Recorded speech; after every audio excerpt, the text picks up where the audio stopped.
Welcome back to KTN Prime. Thanks for staying with us. We now want to focus on the latest international issues, specifically the reports from Britain that Keir Starmer has actually resigned as Prime Minister and the Labour Party leader. Earlier on, Keir Starmer was speaking in Downing Street, where he accepted he was not best placed to lead the Labour Party into the next general election, paving the way for a contest to decide a new Prime Minister. And his stepping down means the United Kingdom will soon have its 7th Prime Minister since the year 2016.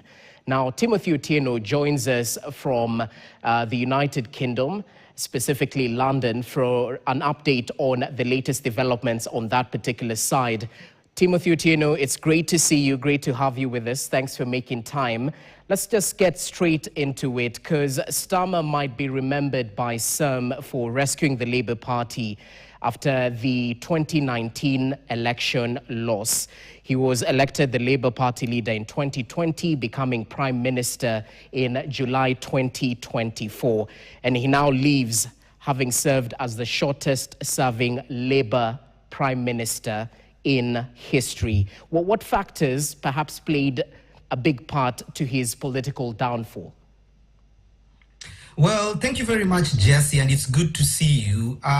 Perhaps one of the things he will also be known for, as apart from just having a very short reign as a Labour Prime Minister, is the fact that he has consistently ranked very poorly in opinion polls. He is one of the Prime Ministers that has been viewed unfavorably by the British public consistently over time. A simple example is this.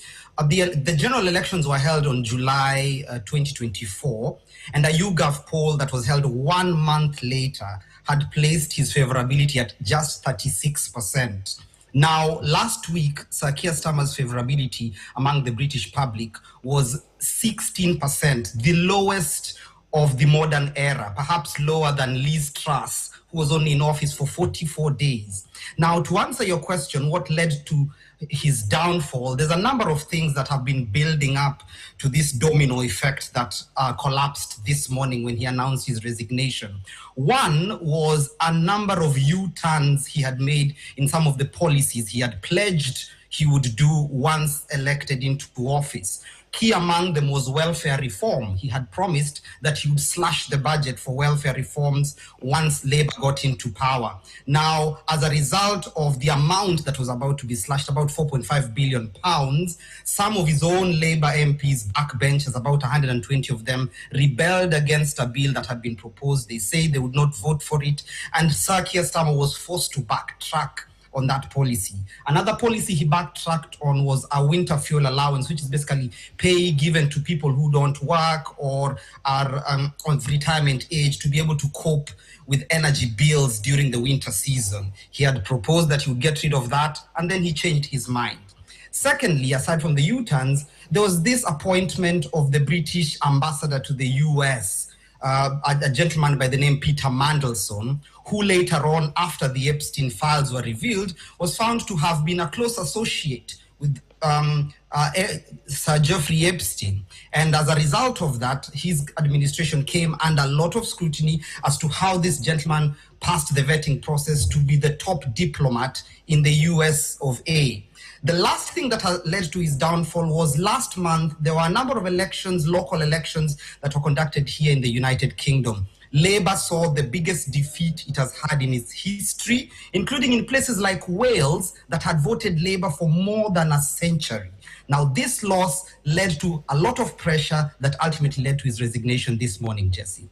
Okay, Tim, thanks for breaking down what exactly played a big part in his political downfall.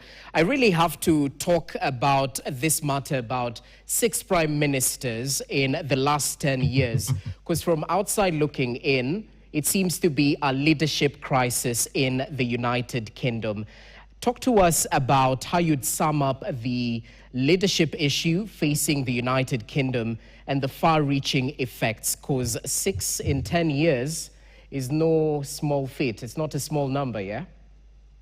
Yeah, that's an interesting perspective, Jesse, because I came to the UK in 2021, so this is my 5th year, and out of those 6, I've been able to see 4 prime ministers in such a short period of time, and partly because of the parliamentary system of leadership in this country, where the public do not directly vote for the prime minister, they vote in members of parliament who then elect prime ministers. Now, some have praised this system, but obviously it has a few shortcomings here and there, because usually when the leader of the party in power doesn't do well, then there's sort of like an in-house coup where either somebody is forced to step aside or they're arm twisted into leaving the seat, and then somebody else is placed in, like we're about to see in the coming weeks for Sir Keir Starmer. Now, Labour has been in a very precarious situation because they have not been in power for the last 14 years. And when they were in opposition, they had been castigating the Conservatives who had been in power for doing the very same thing that Labour is now currently doing. Conservatives had seen a turnaround from James Cameron, I believe, in 2016. Then they went to Theresa May, then Boris Johnson, then Rishi Sunak. Now, Labour is doing the exact same thing. There's a vote of no confidence on Sir Keir Starmer, but instead of having a public election, the parliamentary system dictates they elect a new Labour leader who then becomes prime minister. The gentleman eyeing this particular seat at the moment is a gentleman known as Andy Burnham, who, Jesse, believe it or not, just 2 days ago, this man was not even a member of parliament.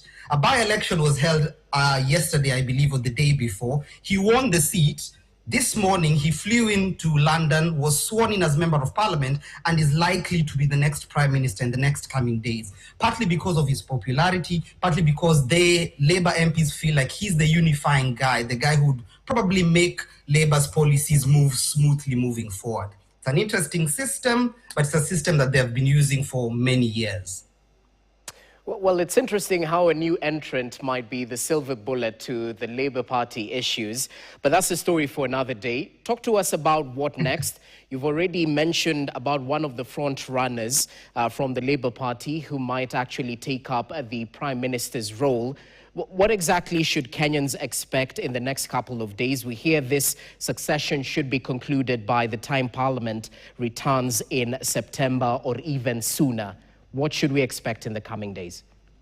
So Sir Keir Starmer, in his resignation speech this morning, gave a tentative timeline that the nomination exercise would begin between the 9th of July, I think, to somewhere around the 16th, where anyone who's interested in becoming Labour leader would then submit his name to the parliamentarians for a vote. Now, at the moment, there's only one serious contender, Andy Burnham, like I've mentioned.